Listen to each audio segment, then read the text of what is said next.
From the one who created the heavens and the earth to the one reading this now, this is a call not just to Muslims but to all of humanity. Assalamu alaikum wa rahmatullahi wa barakatuhu. Welcome to Al Quran for Mankind.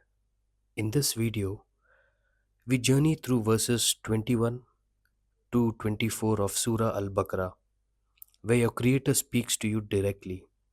With deep tafsir, hadith, and scientific reflection, let's open our hearts and minds to the divine words of the Quran. Surah Al Baqarah, verse 21. The universal call to worship.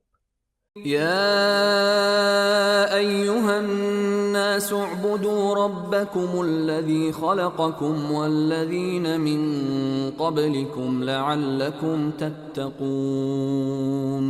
O mankind, worship your Lord, who created you and those before you, so that you may attain taqwa, consciousness of Allah. This is the first direct address to all of mankind in the Quran. Not just believers, not just Arabs, but every human soul. According to Tafsir Ibn Kathir, Allah begins by reminding us of His most obvious right over us. He created us. He created us from nothing, shaped us in the womb, and gave us life and intellect. Intellect. Purpose? So that we may develop taqwa, the inner compass that makes us mindful of Allah in every action. Narrated by Abu Dhar, may Allah be pleased with him. The Prophet Muhammad, peace be upon him, said that Allah the Exalted said, O my servants, it is only your deeds that I will hold you accountable for. This Hadith Qudsi was conveyed to emphasize Allah's absolute sovereignty, mercy, and justice. It addresses the human condition, our dependence on Allah for guidance, sustenance, and forgiveness, and underscores personal responsibility for actions. The phrase, it is only your deeds that I will hold you accountable for, highlights that individuals are judged based on their own choices and actions, not those of others. Surah Al Baqarah, verse 22. الذي جعل لكم الأرض فراشا والسماء بناء وأنزل من السماء ماء فأخرج به من الثمرات رزقا لكم فلا تجعلوا لله أندادا وأنتم تعلمون. He who made the earth a resting place for you, the sky a canopy, and sent down rain, bringing forth fruits as provision. So do not set up rivals to Allah while you know. Ibn Kathir explains, Allah mentions His favors, the earth, the sky, and rain, as clear evidence of His lordship. The earth as a resting place. Earth's surface is stable due to tectonic plate systems. Gravity and atmosphere make life possible. The soil produces diverse food sources, from rice in Asia to olives in the Mediterranean. The sky as a canopy. Earth's atmosphere protects us from harmful radiation. The ozone layer shields life from UV rays. The magnetic field deflects solar winds that could strip our atmosphere away. Rain and fruits. Rain is part of the precise hydrological cycle. Rainwater nourishes the earth, enabling millions of species to grow, from apples in Kashmir to dates in Arabia. Another reference in Quran which indicates this. And we sent down rain from the sky in due measure and gave it lodging in the earth. Surah Al-Mu'minun, chapter 23, verse 18. The Prophet Muhammad, peace be upon him, used to say upon seeing rain, it is the mercy of Allah.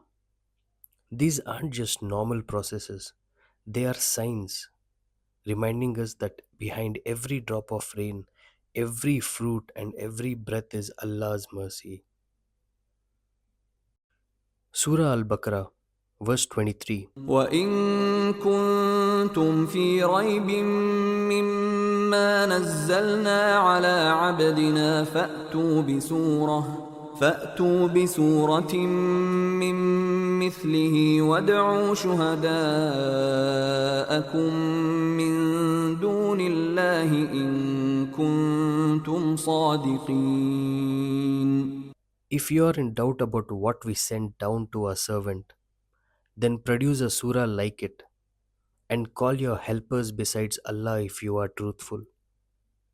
Al Qurtubi writes, this verse challenges the doubters to produce something like the Quran, not the whole book, not even a juz, just one chapter. Even the shortest chapter, Surah Al Kawthar, with just 3 verses, has never been matched. Why?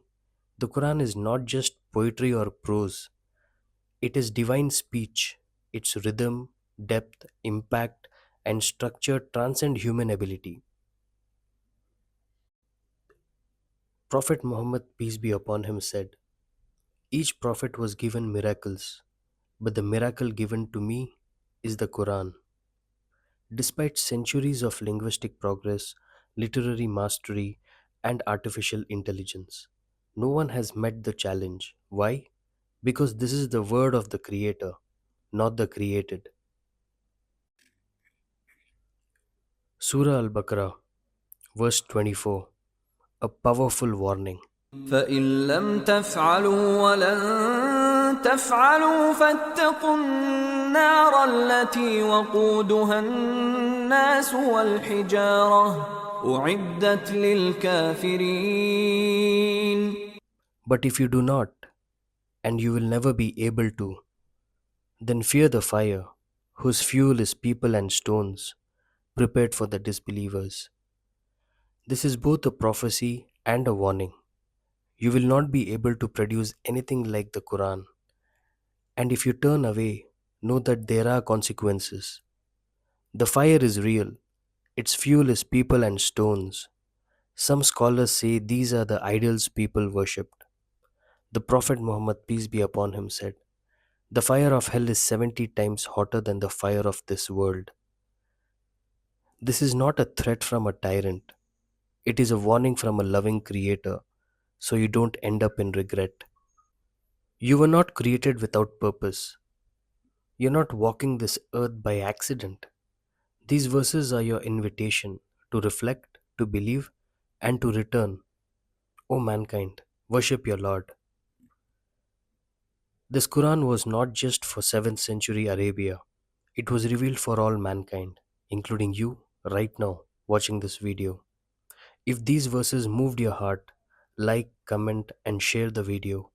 Subscribe Al Quran for mankind as we continue verse by verse through the greatest message ever revealed. And let us know in the comments what was the most powerful takeaway for you from today's verses. This was Al Quran for mankind. May these words be a light for your soul. Assalamu alaikum wa rahmatullahi wa barakatuh.